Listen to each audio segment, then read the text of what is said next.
From BS and Beer Media, it's Top of the Bleachers with Jason and Tucker.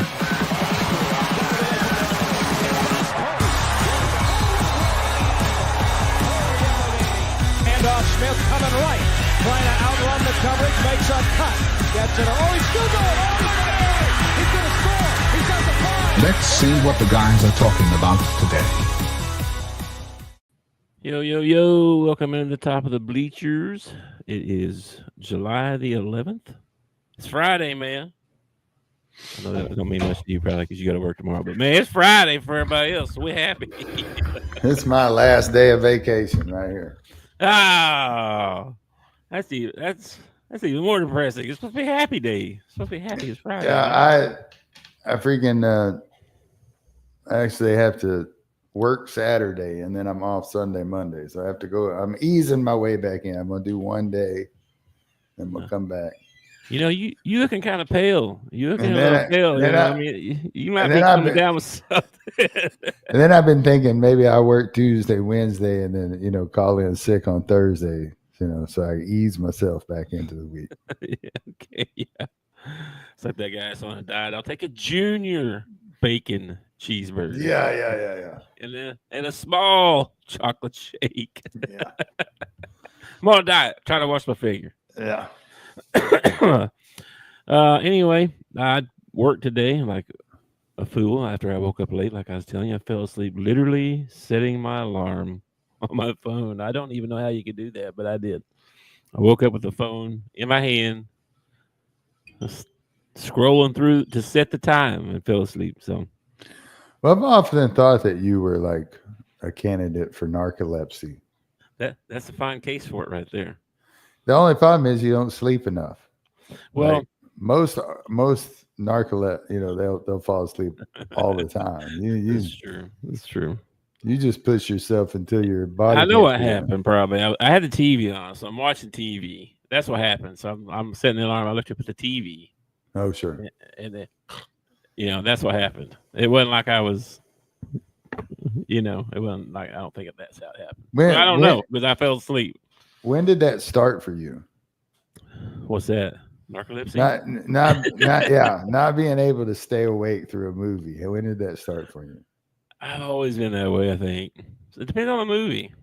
I think it started when you started working in that factory in Mountain Home. I don't ever remember. No, because remember we were going to watch. What was we were going to watch? What was it?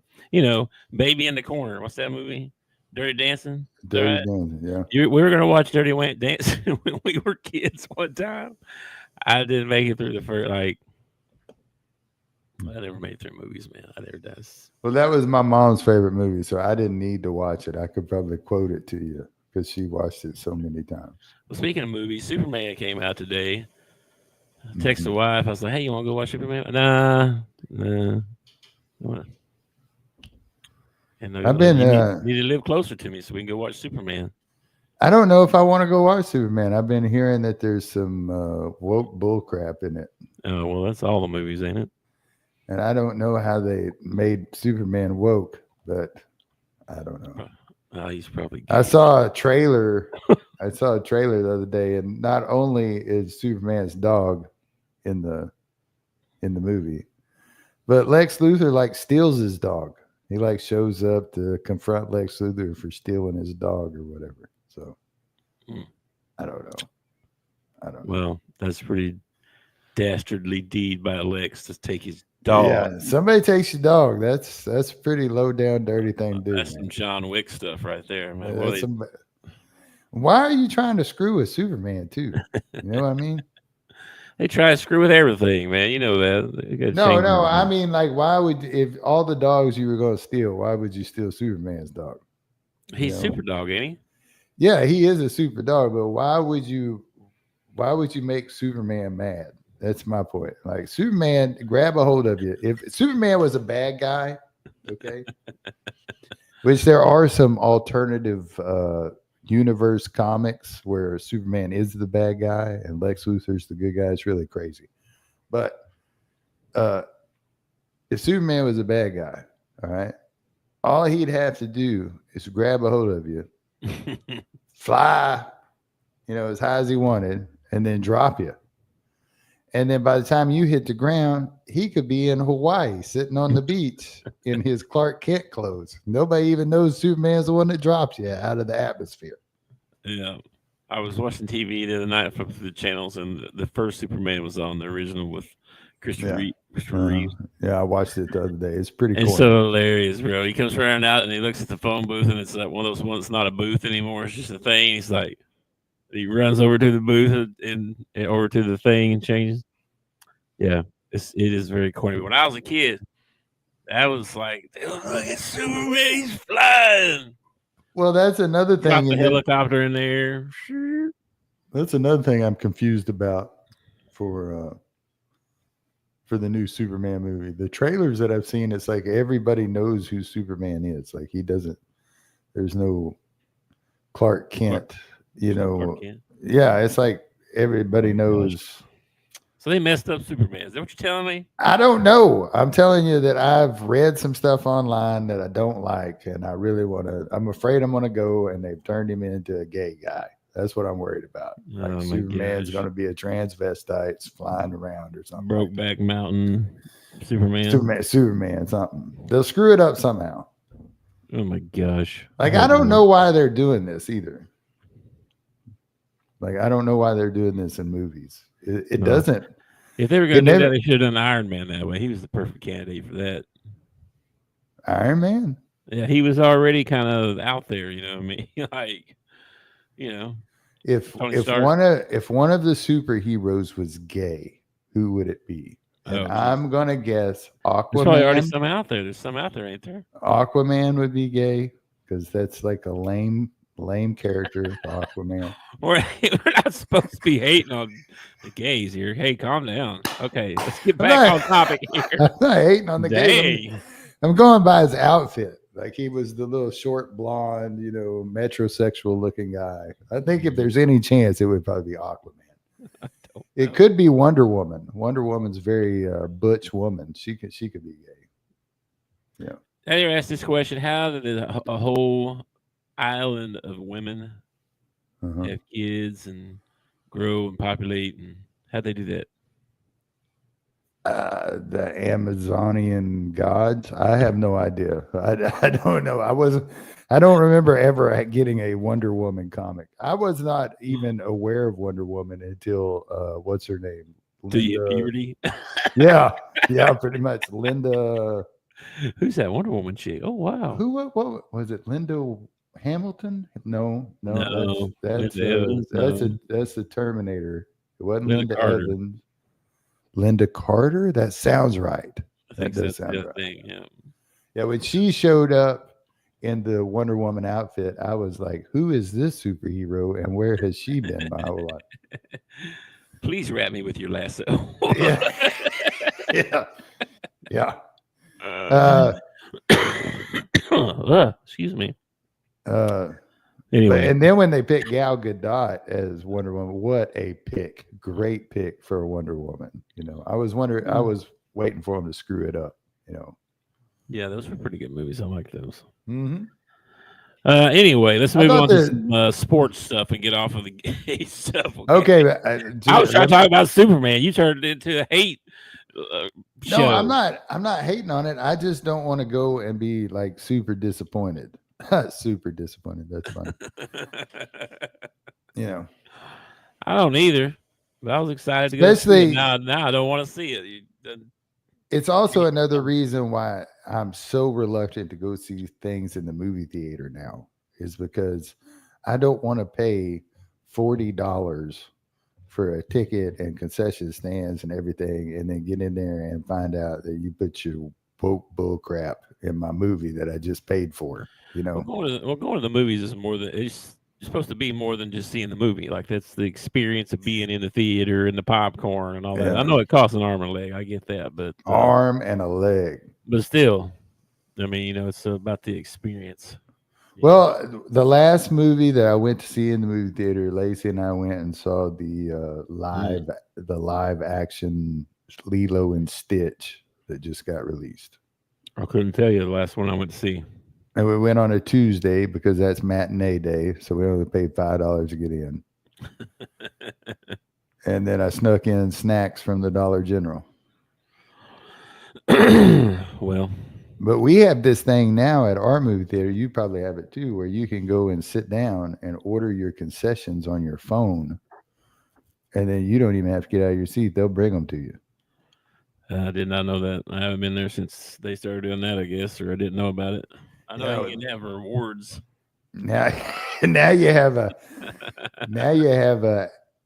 thing where you can go on, you order your concessions, and they'll have it sitting there waiting for you. So when you show up, you go to this different counter, pick up your order, and then go to the movie theater. I always feel like I'm in a rush when we go to the movies because it's like, oh, the movie starts at 7:00, and we get there like 6:55, and the line in the concession stand really long, and I'm like, oh crap.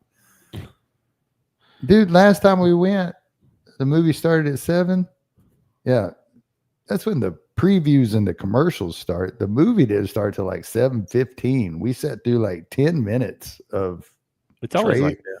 Yeah, trailers, movies. That's my favorite parts of trailers. I like trailers more than the movie sometimes. They actually have a channel on my TV. No, they don't. Yeah, they got a channel on my TV called Reels. Channel? No, that's pretty much what it is. You can go and sit there and watch, and it'll show you trailer after trailer after trailer. Sometimes I turn on YouTube and just turn on new movies coming out. And they'd be spitting out a bunch of trailers for the ones that are coming out the next year. I think it's a kick to watch some of the trailers from some of the older movies. Like watch a trailer from like Back to the Future or something like that. It's nuts. Okay, well, back to reality here. Okay, for a second. You're the one who brought up Superman. I'm just talking. Yeah, I know, but she took it off all weird. Yeah. So it's the NBA Summer League. I don't know if you saw the title of the show, man, but I'm not sold on Cooper Flagg, bro. Not sold on this dude. He went 5 for 21. Wow, that's not good. I mean, it's more like a bricklayer union. That's like 20. That's not even 25%. That baby Dirk, No, there's only let me see here. I got some stats for you on that, I think. There was only one worse rookie outing where the guy shot under 25% and the team won. Was it Bronny? And I didn't even notice that number one pick. Oh, number one pick. Okay. And I didn't even recognize this game as I don't know what happens to Anthony Bennett in 2013 went 0 for 5, 2 points. Well, there's probably a reason we don't know his name is because that was like his debut. Figure if you come in as the number one pick, okay, would you rather come into the NBA as the number one pick or like, let's say the 25th or like the 50th pick? I think it's easier for the guys that get picked lower because so much scrutiny is put on the guys that were picked in the top 10. You know what I mean? Yeah. Depends on how you look at it, right? If you get picked high, number 1, 2, 3, or 4, whatever, top 10, you're more likely you're going to get to play. You know what I mean? You get to play, right? If you go number 28 to the defending champs, you may not get to play for a bit, I also think it depends on what sport you're talking about. Because, like, if you're picked number 1 in baseball, you still probably going to AA or AAA and playing some ball before you make the show. You know what I mean? They don't get to go straight to the show normally. You don't get to go straight to the show. Football's different. You can't really, because that's so hit or miss, Well, and not only that, but if you spend value an O tackle versus a receiver too, like. Not just that, but if you're spending that kind of money in the NFL for a lottery pick, you want to put them on the field as quickly as possible. You don't want to spend that kind of money on a lottery pick. And then, all right, this is a 2-year project. Well, if he's a 2-year project, you probably should have picked him in the second or third round, not in the first round. You know what I mean? Yeah. Well, here's I got some highlights from his first game. All right. ESPN put these out, and He's wearing 32, huh? he is wearing 30. Oh, we got to watch an ad because I'm not ad. Well, free. that might be his problem right there. What a terrible number. I mean, you're going to live up to Magic. Yeah, they hype this all up. Him and okay, here's his first ever score, his first ever bucket. Oh, nice. Right? Is it though? Right hand program. I know, but he like barely got it over the rim. Like it wasn't like I think Michael, LeBron, Kobe, explosive, right? He's not explosive like that. Of course, Larry Bird wasn't either. So what do I know? Yeah, I mean, Bird didn't dunk a lot. He'd dunk every once in a while on you, but not very often. Ooh, that would have been sweet. Yeah, would have been. So that's what I'm saying. I don't know. Maybe he's a little soft. It kind of looks like he needs to hit the weight room. This game one. This is a good shot here. I mean, it's a tough shot, but he made. That's up against Bronny, ain't it? No, that's not the same one. Yeah, Bronny. That was that they hyped up the whole thing. Bronny versus Cooper. I mean, he's got shots like that right there. That's a tough shot. That's a good shot. He made it. Where's Bronny's highlights? Is just that one steal from Cooper? Is that he had a pretty good game actually. Well, they should be going back and forth if they were doing a Cooper Bronny thing. They should be going back and forth on highlights. No, the highlights just breaking down Cooper Flagg's debut. That's the name of the video. Well, he got him an assist and a block. Yeah, I mean, he went like 10 points, 5 rebounds, 5 assists, or something. 6 rebounds, 6 assists, something like that. Well, what I am seeing here is a bunch of ugly basketball, not just from Cooper, but from everybody on the court. Yeah, but I mean, this is the summer league guys, right? So this is the B team of the NBA, right? I mean, I'm just not impressed. I'm just not impressed. 3 for 4 from inside the paint, 2 for 17 outside the paint. Hang on, we went on to something else. I'm getting off this Bronny thing here.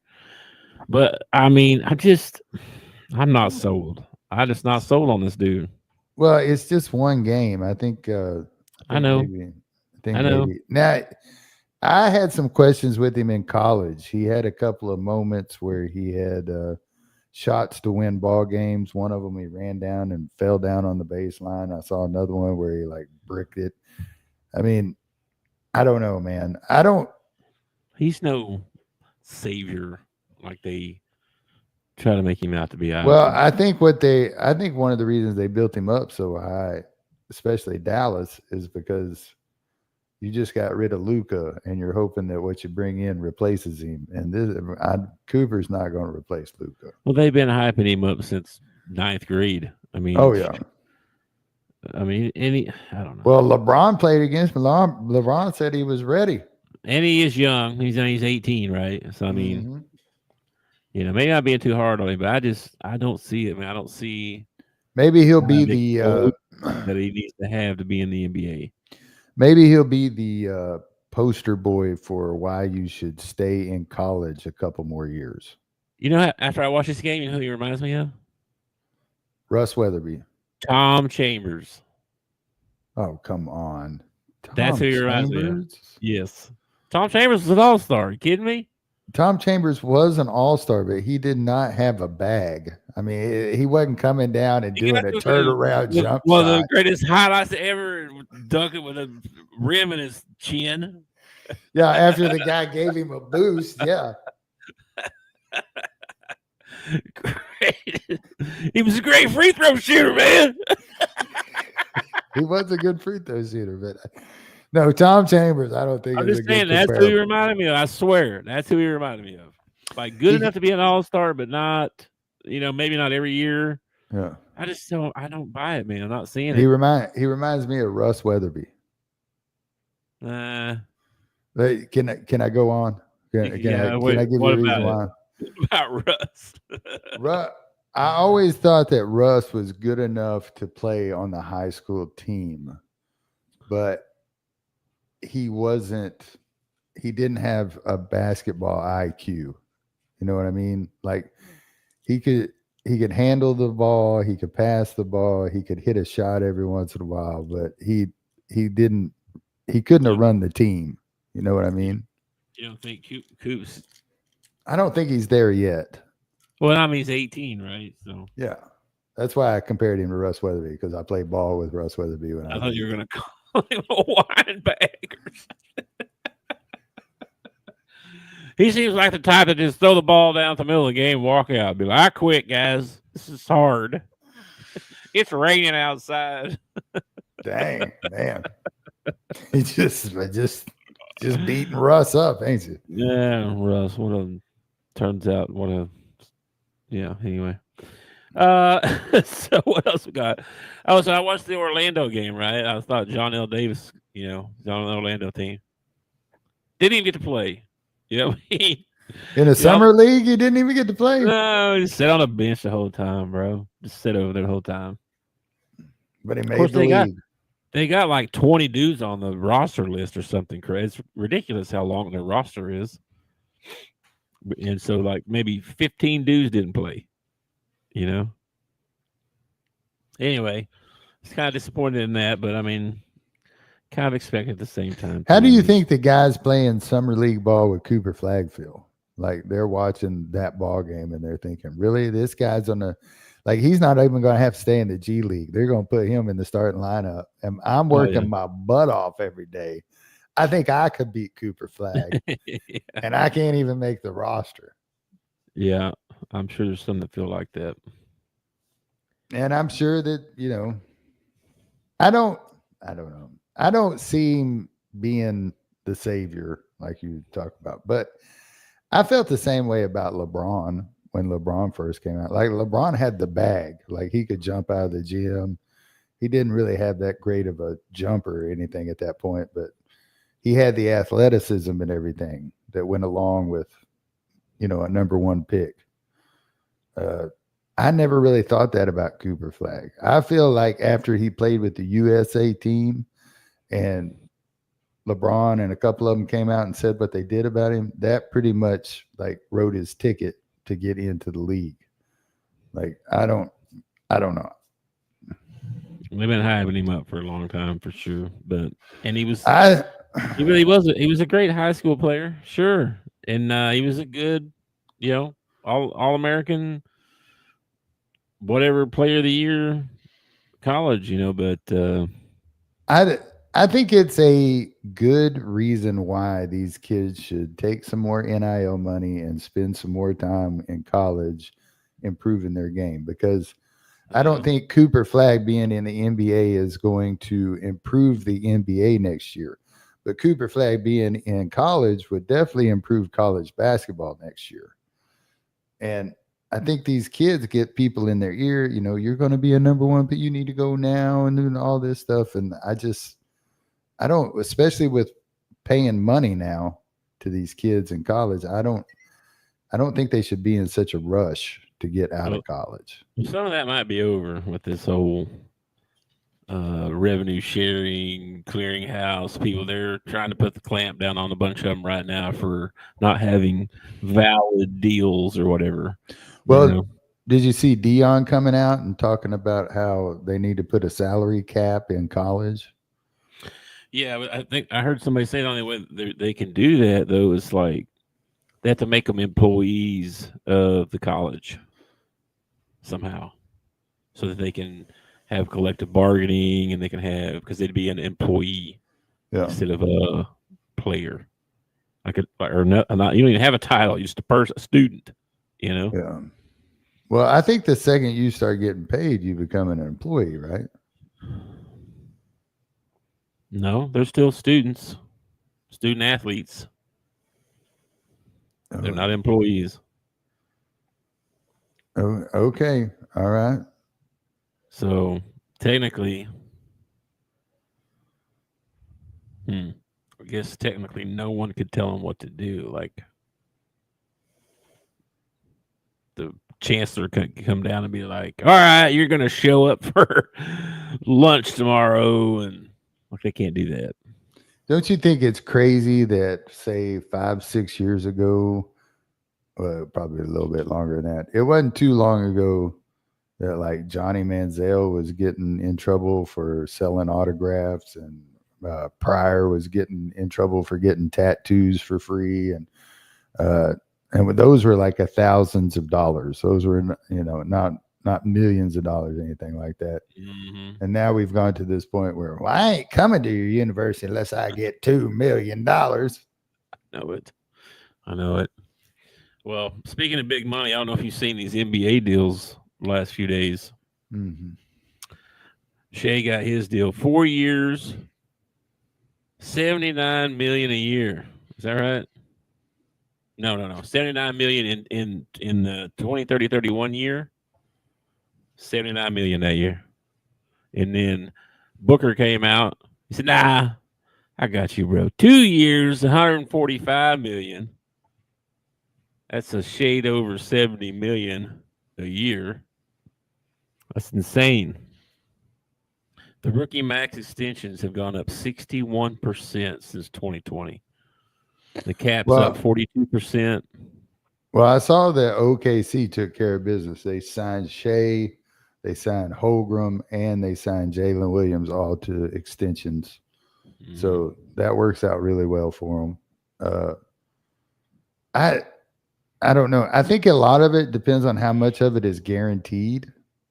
Mm-hmm. And then one of the things that I didn't realize until I was talking to a professional athlete was I didn't realize the tax implications. Like, you play a night in New York, you got to pay New York taxes on the money you made, that night. No, really? That's wild. Yeah. So the taxes are crazy for these. Not the amount. Well, New York wants if you come and work there, they want their share. Oh, I know. I know. I worked in Boston. I had to pay Massachusetts state tax. Yeah. I know. See, and I find that crazy because, like, you think that teams that were in tax-free states like Florida, Texas, places like that, you think that athletes would be clamoring to go there.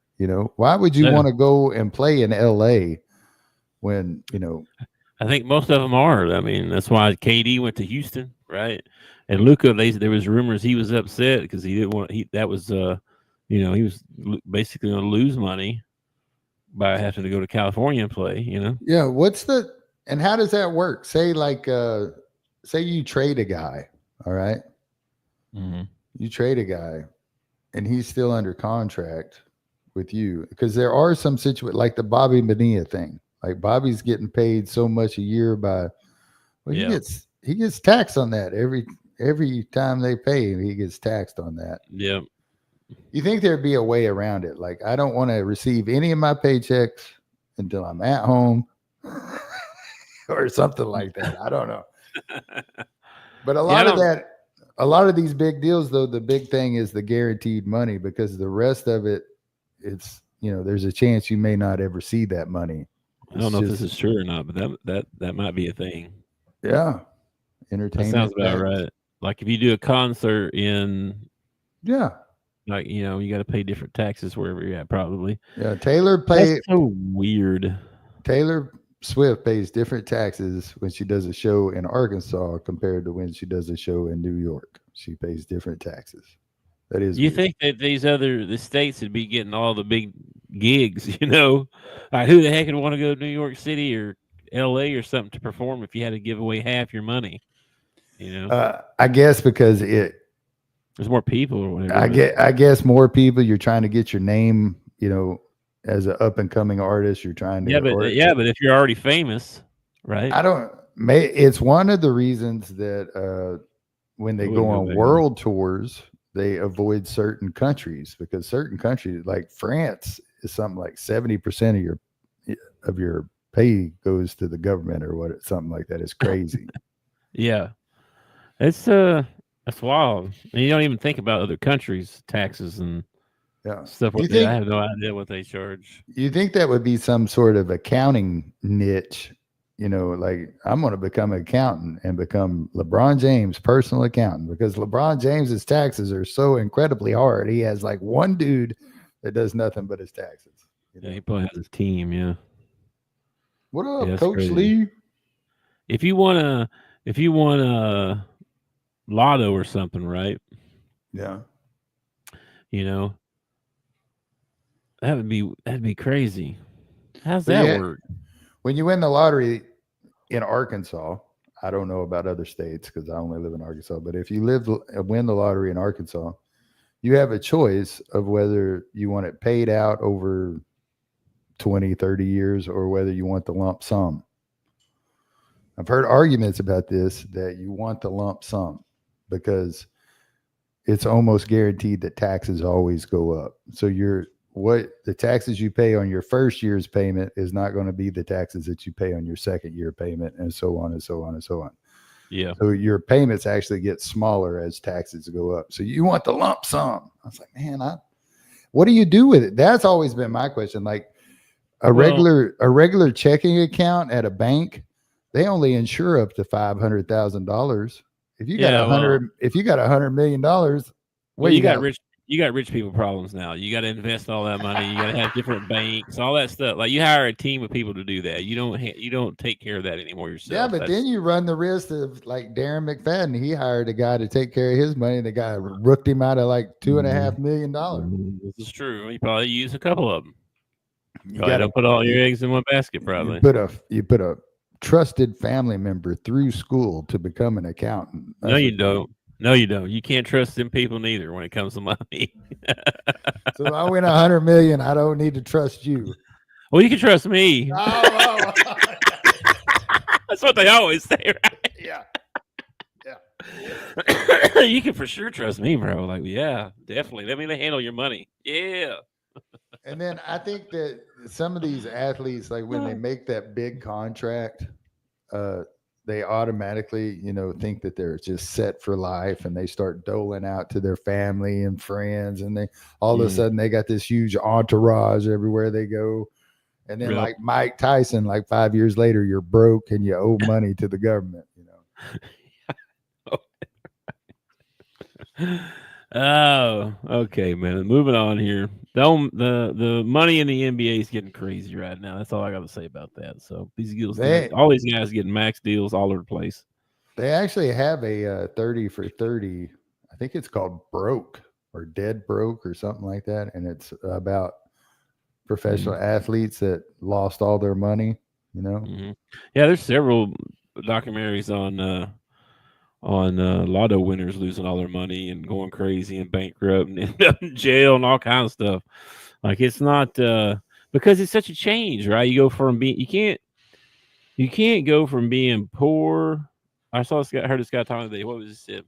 You can't go from being poor to rich to back being poor. Like it messes you up completely because you can't, you don't you think, oh, I have a lot of money, I can do all this stuff. I get like it's a different set of problems, it's a different thing, like altogether, and you're not anywhere prepared for it because you don't know what it's like to have that much money. You never have, right?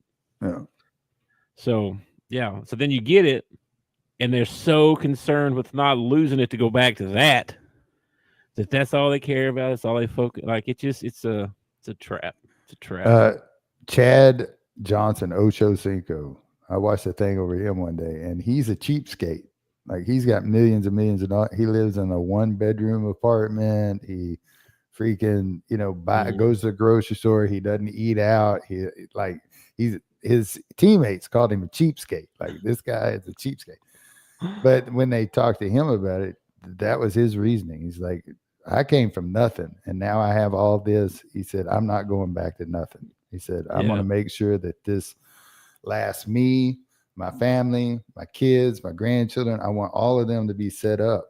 And you can't set those people up if you're running out partying every night, hanging out with your friends, all that stuff. If I win the lotto, first thing I'm doing is hiring a team of people.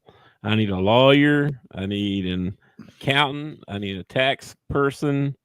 Like you need all them people, and then move forward. But you got to have a team You gotta have a good team of people.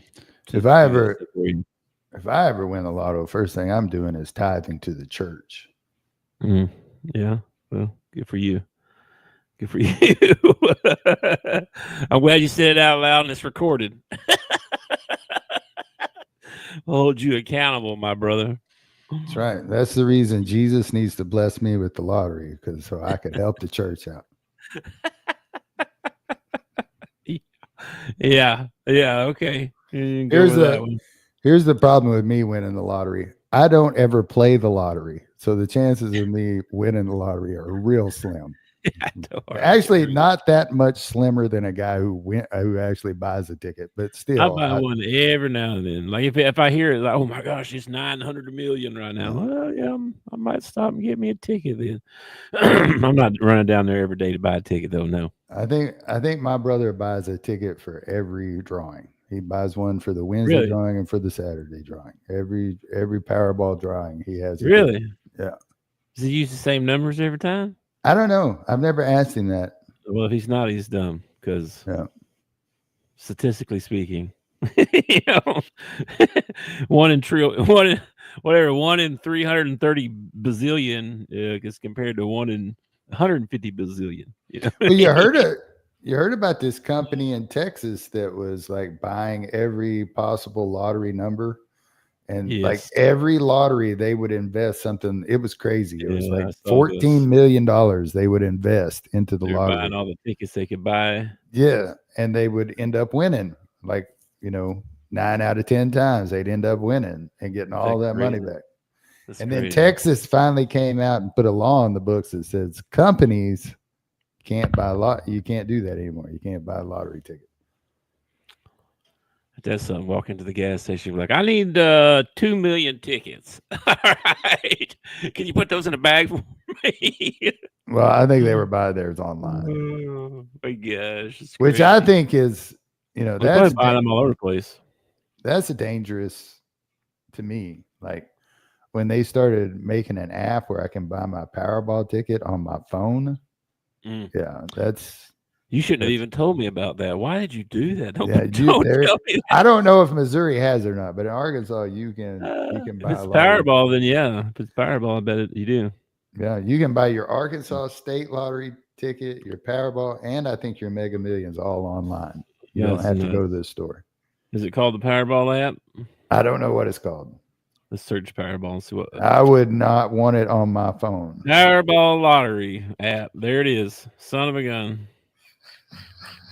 Ain't that something? That's ridiculous. I probably shouldn't have told you about that. I'm not downloading that because that's the way. That's They probably got some sort of setting in there where it's like it automatically buys you a ticket on Wednesdays and Saturdays or something. You need to stop talking. All right, you stop telling me this stuff. I don't need to know.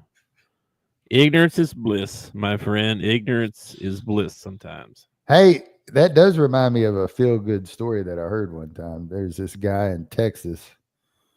And he looks down, he's pumping gas at a gas station. He looks down, there's a $5 bill on the ground. So he picks it up and he asks the guy that's pumping next to him. He says, "Is this your $5 bill?" He's like, "No." Like, huh? So the guy goes into the store. He never buys lottery tickets because he is not going to waste his money on lottery tickets. But this is somebody else's money. So he decides he's going to buy him a lottery ticket. And the sucker ended up winning like $250,000. Oh, wow. Yeah. I don't know if it was a scratch off or if it was a Powerball ticket or what, but he ended up winning like $250,000 off somebody else's $5 bill. Now that is winning right there. That is winning all the way around. That's some kind of luck right there. I'm surprised some guy didn't show back up and sue him for using his $5. Sour grapes or whatever, right? Yeah. What else we got? We got some NFL stuff to talk about. Camps are starting up here within like the next couple of weeks. Yeah. And I saw this thing where they're worried. There's a couple of guys they're worried it might hold out because let me see if I find my note here. Hang on. Did I put it over here? Micah Parsons, TJ Watt, and Trey Hendrickson are all wanting new deals. And so we are officially on holdout watch for a couple of guys. One of those being Micah Parsons, just so you know. Well, this is what I've got to say to Jerry Jones. Okay. Jerry, I know you're listening. You watch the show every day. Jerry, pay Micah Parsons his money. Okay. He's He's underpaid, bro. Bosa's deal right now, $34 million a year. Man, that's pretty cheap. Because Micah's 5th-year option, 4.3. He ain't coming. He ain't. Jerry gonna have to open up to the old wallet before he's gonna show up, I bet. And TJ, I think he's already got a mega deal. I don't know why he's asking for more, but I don't understand why. He's old. I don't understand Jerry Jones. It's like 100. He paid like $1 billion to build Cowboys Stadium. He freaking wants the best of everything. If you've ever been to Cowboys Stadium, it's luxury everywhere you go. And then when it's time to sign somebody like Derrick Henry or a DJ Metcalf, it's like, creak, I can't open my wallet, guys. Can't do it. Well, he's known for all the money he spends, though. You know what I mean? He's known for that. But not on the right things. Well, that's debatable. I mean, is it? Yeah. Is it debatable? Our last championship was in 1995. I don't know. But 95. It's not like he hadn't had good players. It's been 30 years. 30 years since we even went to the Super Bowl. Yeah. Right? I don't know. I think he takes a little too much heat for. I think he ought to hire a GM is what he ought to do. He needs to hire a GM and just be the owner. Isn't his son the GM? He just don't listen to him. It's the same thing. How old is Jerry anyway? He got to be like 150. Jerry's in his 80s for sure, man. Well, anyway, we got some holdouts to watch out for there with Parsons for sure. I'm afraid he's having like Joe Biden moments. You know, like he's actually just wandering around Cowboys Stadium. Somebody go find Jerry. Where did he wander off to? Jerry don't know where he's at.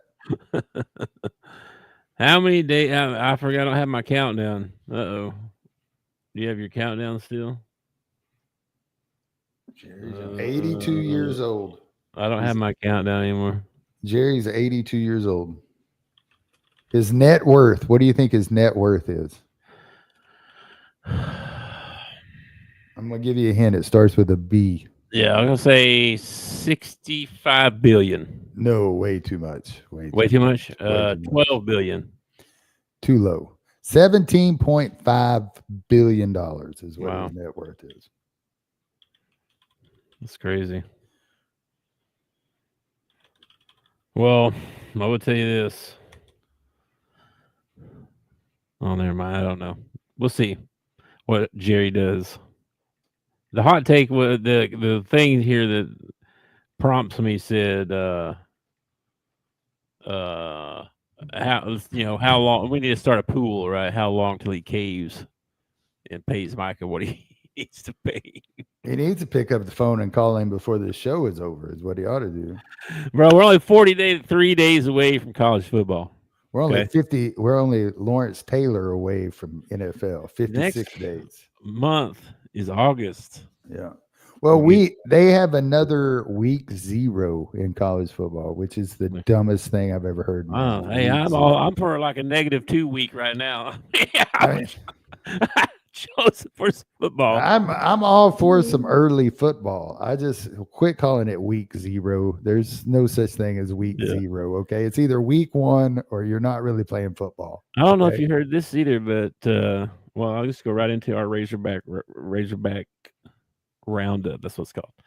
I don't know if you saw Coach Cal in his interviews talking about this. He was saying, and Bruce Pearl also said this.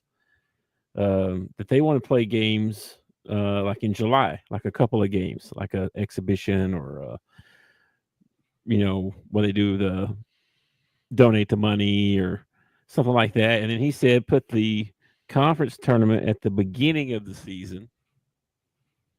You start the season with the conference tournament, and then you play the whole season. And then at the end of the year, it's the end of the year and the March Madness starts. Would you still get your automatic bid from the tournament?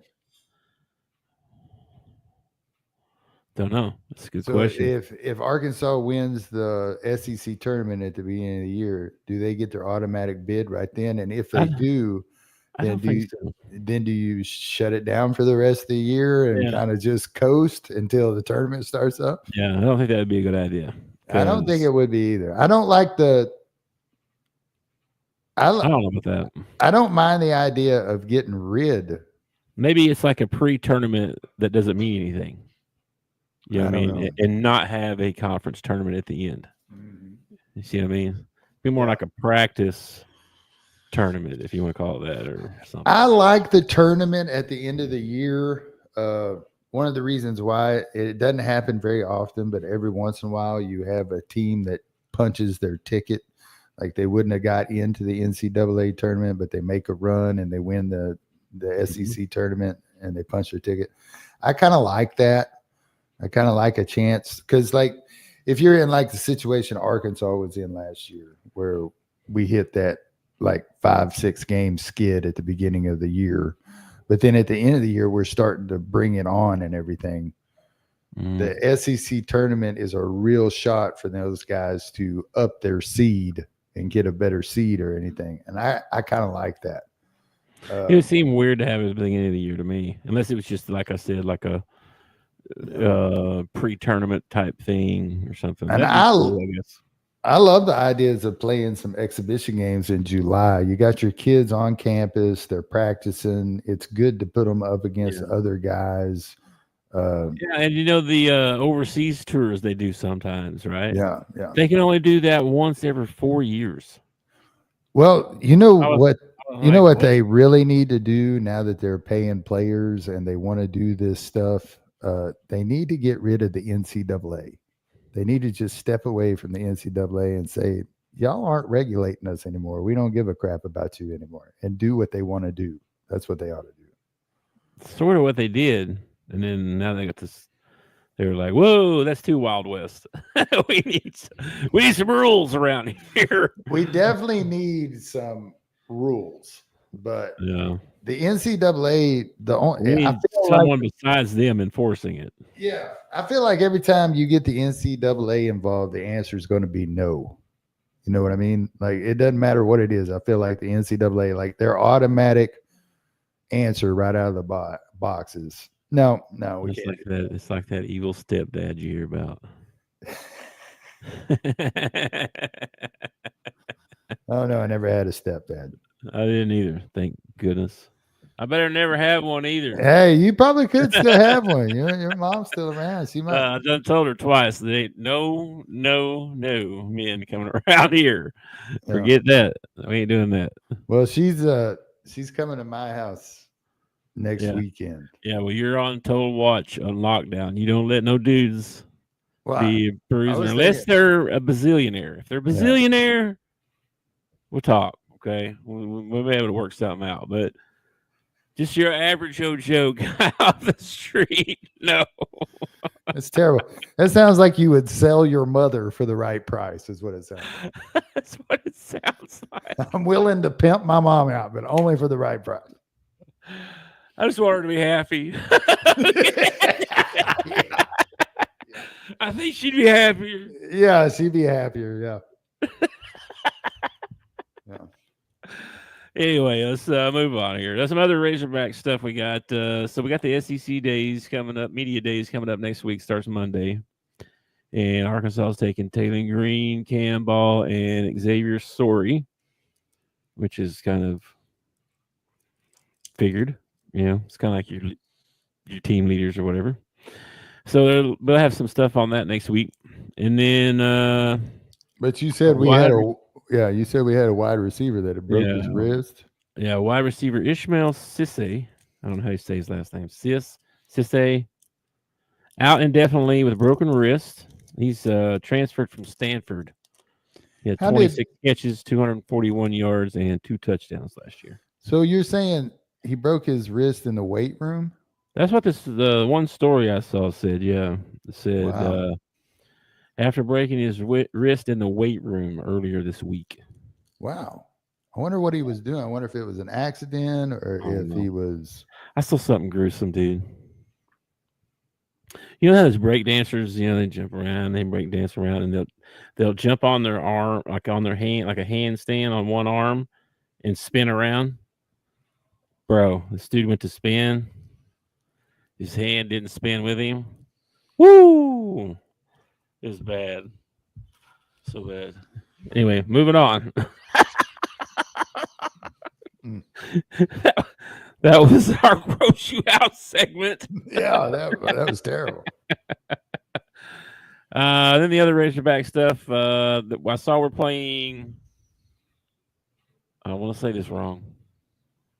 It's not Mount St. Mary's. It's St. Mary's. It's not the one that's always in the tournament. Everybody's like, ah. Well, then Not it's them. if Mount St. Mary's is the one that's never in the tournament. Okay, it's that one. St. Mary's is the one that always makes the tournament. Well, they made the tournament. They made the first four. They were one of the first four. They won the game. It was a 16 seed. Played Duke and got beat by 50. That team. Okay. So I thought we have a game with them. They're coming to Bud Walton. Freshman, he's in high school. I guess he's a senior. Well, actually, he's a junior because he's talking about possibly reclass into this year. But if he doesn't, he's going to be a, high 5-star. Well, he'd be a high 5-star either way, probably, even whatever class he's in. Uh-oh. What in the world? This is only a test. Some kind of warning going on. I'm going to check this right quick and see what it is. Surely it's not. It went away. I don't know. It went away. Let's see, what was I saying? Anyway, Micah Miernan. He's like a 6'10", 6'11". Big kid. I got some video on him here for you to show you. Let me pull this up so you can take a look. He put out his top 7. Time for another commercial. And Arkansas was on that top 7 list. So, but here you go. Here's a video for you of him playing. Shoots a 3. He's big talking. Like I said, 6'10", 6'11". I'm gonna shoot the 3 again. Whoop. Did you hear that one announcer that goes downtown? That guy? I can't stand that dude. Like, you should better catchphrase, man. Downtown. Shut up. All right. No. What does he say? Knocking down. That's what he says. Knocking down. I'm Well, I can't You stand. make me I shut my can't. TV up. I can't stand the Mark Jackson. Hand up. What's he say? Hand up, man up, or something like that. Just drives me nuts, man. He's got that one, and Mama, who's that man? That one just drives me crazy too, man. Yep. Oh, try to go behind his back.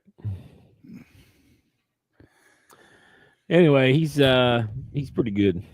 He looks like he might be able to beat Cooper Flagg. He kind of Cooper Flaggish, huh? Little Cooper Flaggish, a little better than Cooper Flagg, I think. Hot take.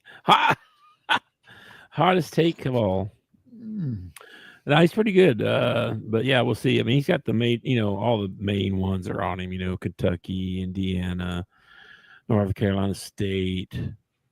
I can't remember the other ones. They're all big, the major schools or whatever. What you looking at? I'm reading the comments. Somebody put in something about I need to go to streamboo.net. Don't read that trash. Okay. Hotels, somebody trying to get us to buy something. Probably it's a scam. Nobody click on it. It's either they're trying to get you to bet on something. Hey, I got the best bet for you, or come over here and view some porn. We got tons of that. Yeah, no doubt. Anyway, that's about it for the Razorbacks. Oh, I have a Razorback trivia question for you. I saw a Razorback T-shirt today. that I almost bought. Yeah. The only reason I didn't is because it was white, and I can't own a white shirt. It's ridiculous for me to own a white shirt. I like white shirts sometimes. I have one that I wear sometimes. I can't wear white. It's impossible. It's not going to be white after I've worn it for a day because I'm going to screw it up. It's like white tennis shoes. You might as well not even get me white tennis shoes because that's just ridiculous. I can't wear black ones anymore. They just look weird on me. But it was a Arkansas shirt, and it said "Cal them hogs" instead of "Call them hogs." I really wanted it, but I didn't get it. I've seen those. Okay. What's my Arkansas trivia question?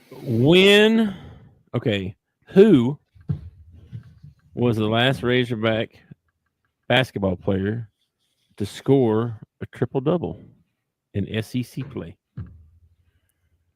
A triple-double in SEC play by a Razorback basketball player. When was the last time? I'm going to go with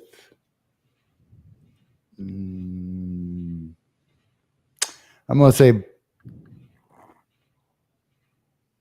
say Daniel Gafford. No, you'd be wrong. It's going to allow them. Moses Moody against Georgia. Yeah. I don't know if this is the game, actually. He had 25 points in this game. I think this is the game. Yeah. But yeah, triple-double. I didn't even get the stat line for his thing. Let me see here. Hang on. Where'd my deal go? Oh, it's over here.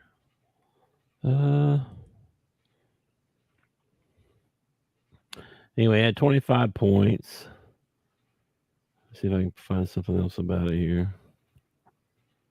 Because I was looking for this a while ago.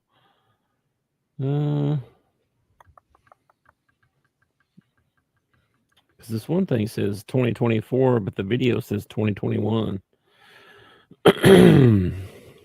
Moses Moody. He was a good Razorback, man.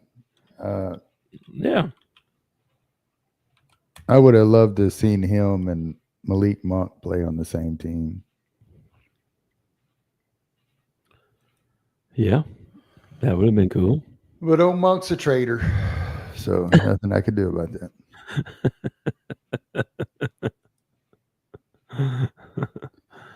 Now that we got Cal as our coach, I look at some of our old teams and I think, man, what could Cal have done with this team? You know, they'd had better players than that. They'd probably had a couple more better players. Yeah.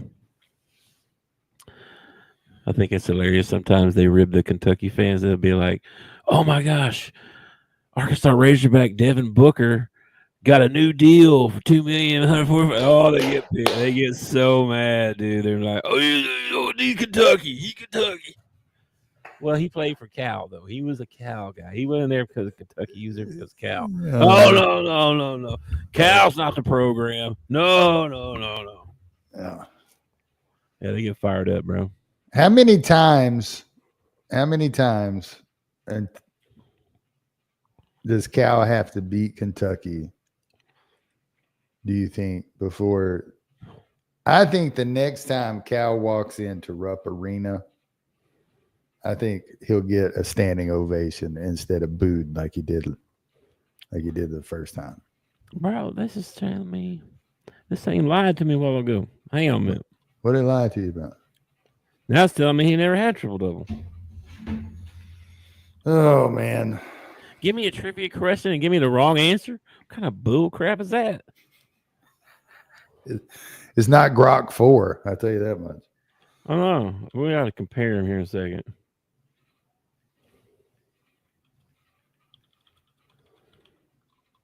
Actually, I'm going to do that. Let's see which one answers faster, too, because this thing's slow as could be. I like how you change that. This says the last Arkansas player to record a triple-double was Courtney Fortson, who achieved it in 2008 against North Carolina Central. 20 points, 11 assists, and 10 rebounds. No, Grok's wrong, too. It is described. Oh, the last one to do it was Boogie Flan. He had a game against North Carolina A&T, 12 points, 11 assists, and an unspecified number of rebounds. How Well, can it be- wasn't a triple double, then, man. Don't be telling me that. This says Courtney Fortson was the last one to do it in 2008. Do you know who the player before him to do it? There's only been 2 in Arkansas history. No, Courtney Fortson Yeah, who is the other one? and Sierra Ricketts from the women's team.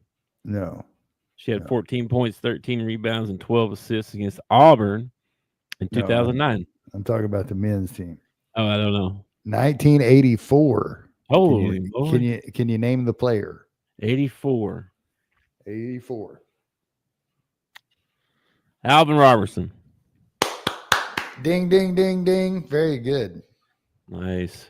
It's the only person I could think it was in the 80s. This one says Boogie Flan shines in a triple double on the horizon. Yeah. This other one told me, okay, so we're doing AI comparisons here on the top of the bleachers. And ChatGPT said Courtney Fortson, North Carolina Central, 2008, 20 points, 10 rebounds, 11 assists. Grok told me some bull. He told me. Yeah, man. Anyway, that's ChatGPT 03, by the way. 03. I don't know the difference between all these. Advanced reasoning. And then I got an 04 mini. I'll try that one. No, I got to get past the paywall to read that one. They all got paywalls, man. Like that. It's ridiculous. What's worse than like, what's your name? What's your phone number? What's your email? What's the last time you went to the doctor? How many kids you got? What's your blood type? And then like, it's just $25.99 a month if you want to continue from here. Well, why'd you make me put all that crap in there first? You should have told me that at the beginning. Why are you showing me an ad for Nissan? I just want to know who had a triple double. Telling you. Google sucks. That's the only one that it came up with. Maybe that's the last one. The last one belongs to Courtney Fortson. All right, let me see if there's been another one before. Well, you said 1984, right? Yeah, that was Alvin Robinson. Yeah, Alvin Robertson. Okay, all right. Hold on. I'm punching in Boogie Flan, triple double. He didn't have one. Flan 1 assist and 5 rebounds last weekend. That wasn't it. No, he had the points and assists. He didn't have the rebounds. Yeah. I think now he had a good chance at a triple double sometime during the season if he doesn't get hurt because he was all around player. Possible. And he's probably going to have 2 or 3 of them with Florida this year. No, he probably will. Sorry, Doug. Yeah. He's only got one double-double. So Which I really hope that he does well with Florida, except for when they face the Razorbacks. And then I want him to do really, really well. I agree with that. All right, what else we got? That was a trivia. Sorry. That's totally wrong. I was completely wrong. It lied to me. The AI lied to me. I'm going to have to start double checking your trivia questions. Sorry, dog. That's it. That's all I got, man. Anything else? So the takeaways for today is Cooper Flagg is good as Tom Chambers. Poor man Larry Bird. Average Larry Bird. Tom Chambers. Kurt Rambis is the other one I reminded me of. You're not going to even give him like a deadlift shrimp or nothing. It's Tom Chambers. I can see that. Deadlift was pretty freaking talented, though. You could talk me into that one, maybe. Well, so was Tom Chambers. Why are we only picking white players to compare him to? Like there hadn't been any Who bad you want? black players. Who you want me to compare him to? How about a Michael Cooper? Is he a Michael Cooper? No. He's not going to be on a bunch of posters getting dunked Different on. player. He ain't no Scottie Pippen. He ain't no Scottie Pippen, no. Okay, well there you go. There you go. No, he ain't no Scottie Pippen. What about got to be somebody that was just average. Let's see here. Anyway, I don't know about the comparable to Tom Chambers, and I think you're putting a lot on his first NBA game. I mean, I'm sure I've been watching him. I watched him in college the whole time. I thought, I mean, when he was in high school, I was like, man, this kid's gonna be really good. And then he got to college, and I was like, he's pretty good, but he's not NBA superstar good. You don't think he's a generational talent? No, I don't. I really don't. Well, that's kind of how I feel about Arch Manning. But we haven't seen him play yet, though. Yeah, that's kind of my point. Like they've heaped so much onto this kid, and he hasn't even really got to play a full season. He's only got to play like parts of games, and I'm like, man, y'all sure are heaping a lot onto this kid. You know, to be the next, whatever coming of Peyton or whatever. Okay, would you compare him to Paul George? No. He's not that good, or he better than Paul George? He's not that good. Not yet. I'm not saying he doesn't have the capability to That's what I'm saying. Paul George, but right now, no. I think if you're going to compare him, you probably need to compare him to other people when they were 18, not players that when they were, Well, that's probably true.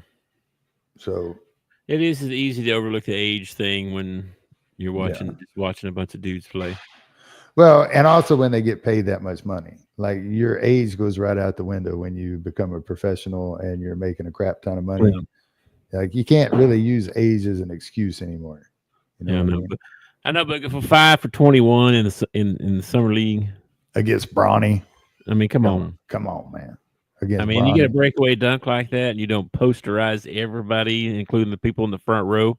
Well, I never really thought that he had good ups. Well, you gotta. I mean, he's got to have more explosion than that. You're gonna have to. You can't. I mean, you ain't gonna turn around jump shot like that over Jonathan Isaacs or Gafford. We get play with Gafford, so that helps.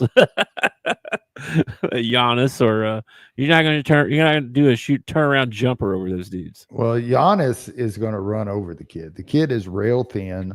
He needs to hit the weight room, but Giannis is just gonna bully him. We'll see. We'll see what happens. But that's the hot take for today. So right now you're starting a team, okay? Mm-hmm. And you got first pick, all right? Yeah. And the top 3 picks on the board are Cooper Flagg, Victor Wemby. I can't say his last name, right? Mm-hmm. Or like let's see, who's another good one to put in there? Say like talking about young guys that are just starting out right now. Yeah. Who are you going to take between them two? You taking Victor? Or you want to take Cooper? I think I'll take a Victor in that one. I think you'd be crazy not to take Victor. Yeah. I'm trying to think of other really good young guards and stuff. What if he never amounts to anything? Like, at what point does Cooper Flagg become a bust? Like, I mean, you got to give him probably like, I'd say 3 years, right? 3 years. What's he need to be accomplishing in 3 years? Good questions. He need to be the leading scorer for the Mavs. Well, as much hype as he's getting, he better be like an all-star. He better be leading them to the conference championship game or the finals or something. Well, I think as much hype as he's getting, he needs to win Rookie of the Year this year. Because, I mean, you got Kyrie. Of course, you're not going to play with him much this year probably, but they're loaded. They're pretty loaded. If And Kyrie can come back and play healthy, you got Kyrie, AD, Lively, Gafford, Gafford, Cooper, PJ Washington, PJ. They got a good team, man. They got a really good team. they really do. I mean, I know. So at Luka the really end, hurt, but so if you get it to the end of the year, and let's say the Mavs don't make the playoffs, and you get to the end of the year, yeah, and you look at your team and you think, okay, what's our weakest link? Could be Cooper Flagg. It possibly could be Cooper Flagg. Could be your weakest link. could be. We'll see. But we'll see how the kid progresses. We'll keep track of him this year. We'll see what happens. One of the things that pros like to talk about is the speed of the game. Especially in the NFL, they always talk about, oh, it takes a while to adjust to the speed of the game. You got to figure it's the same way in the NBA. You've been playing against good guys. Okay. You've been playing against good guys. And then you went to college and you started playing with better guys. Now you're playing with the best, Yeah. And if you don't keep up, it's probably going to say a lot about you. I've heard a couple of guys say that it's like a totally different game. I mean, it's still basketball, right? But it's a completely different game. You don't, like even from high school to college, right? Is a big step, right? Even Cal was talking about this with Malik Thomas the other day. He said getting him to play with other people. He said, yeah, getting him to play. It's like he had something about every player that he knew about them that made them uncomfortable, like whatever it was. Malik Ewing, when he catches the ball, he doesn't accelerate; he decelerates. He said, "I need him to accelerate. Something he needs to work on. He's not comfortable doing that yet." And he went through like several guys. But Malik Thomas, who's really good, and but he was like, he's still doing this. He wants to catch the ball and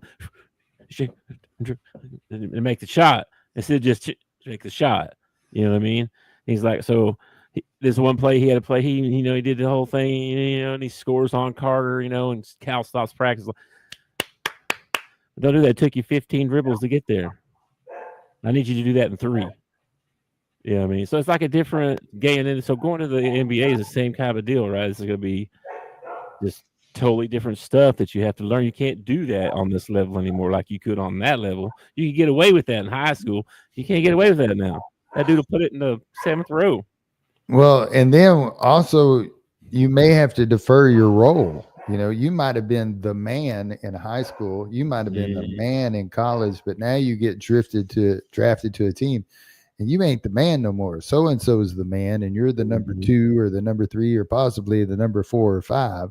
It's all about your role, man. You got to be willing to accept that role, to make your team better. I need you to play great defense and stand in that corner and make 3-pointers. And they're like, but man, I'm a playmaker, man. Didn't you see me dribble? Man, I don't care if you can dribble. Can you stand in that corner over there and make a 3? Yeah. Okay, that's what we need. Yep. It's different. It's a different. And game. some guys adjust to it, and some guys don't. Yeah. It's one of the reasons that I've never liked James Harden. It's because I feel like every time James Harden comes into the game, like the play slows down. We're going to go down. We're on ISO with James Harden. That's what we're going to do every time James Harden's in the game. He's going to bring the ball down. He's going to ISO with somebody. Yep. I've never been a fan of that. Like I grew up with the triangle offense. Triangle offense is set for the ball to move. It's not set up for you to go ISO every time down the floor. There's a time and a place for everything. You're down, you're down 2 and I need somebody to score at the end of the ball. It's time to ISO. Let's give Michael the ball and everybody get the hell out of the way, But during the flow of the game, I need the ball moving, Some of my favorite fast breaks are fast breaks where the ball never touches the floor. It's like outlet pass, back, layup. That is a gorgeous fast break, Mm-hmm. I think there's a potential to see a lot of lobs. Yeah, I noticed in that video that they put out that there were quite a few lobs in that one. I think you're going to see that. I mean, between Billy and TB and the new kid from South Carolina can get up Nick too, man. Pringle, yeah, he's a big kid. We're monstrous inside. Yeah, well, Anyway. we had a really big front court last year, and I think we're tougher. We're tougher this year. It ended up helping us out down the stretch in some ball games, being bigger than everybody else. Now we're big and tough. I like it. I'm always interested to see, like, I'm really excited to see the basketball team out on the floor. I'm eager to see them play. But one of the things that I always judge a team by is when you take a beating, when somebody comes in and beats you, how you respond the next ball game. Ain't nobody beating us, bro. We're going undefeated. Oh, dude. That's what I think every year. And then we have one or two ball games like that South Carolina game where we got 12 points at halftime, and I'm like, yeah, uh-huh. I know. Anyway, yeah, anything else before we got out of here? No, man, that's about all I got. All right, man. Top of the bleachers, from the nosebleeds to your earbuds. Right. We out, man. I will catch you later. Have a good weekend. Woo pig. Everybody out there, have a good weekend, and we will catch you next week. Peace out. Peace.